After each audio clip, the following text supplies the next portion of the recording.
شادی کا رشتہ طے کروانے والے شخص کا ہی قتل، شادی کے بعد بار بار جھگڑوں سے تنگ آ کر نوجوان کا انتہائی اقدام۔ ریاست کرناٹک کے مینگلور میں بیوی کے میکے جانے پر برہم شوہر نے رشتے طے کرنے والے شخص کا ہی قتل کر دیا۔ یہ افسوسناک واقعہ ریاست کرناٹک کے مینگلور شہر میں پیش آیا، جہاں 30 سالہ مصطفیٰ نوجوان نے شادی کا رشتہ طے کروانے والے 50 سالہ سلیمان کو قتل کر دیا۔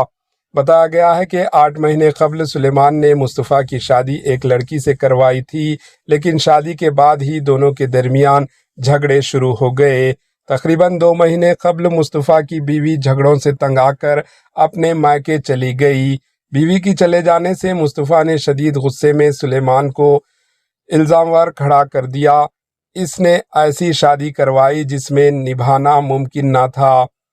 دونوں کے درمیان بحث بڑھی اور جھگڑا شدت اختیار کر گیا، جس پر مصطفیٰ نے اپنے ساتھ لائی ہوئی چاقو سے سلیمان کی گردن پر وار کر دیا۔ سلیمان موقع پر ہی جان بحق ہو گیا۔ پولیس نے مقدمہ درج کر کے مزید تفتیش شروع کر دی۔ Bureau report, AHN news.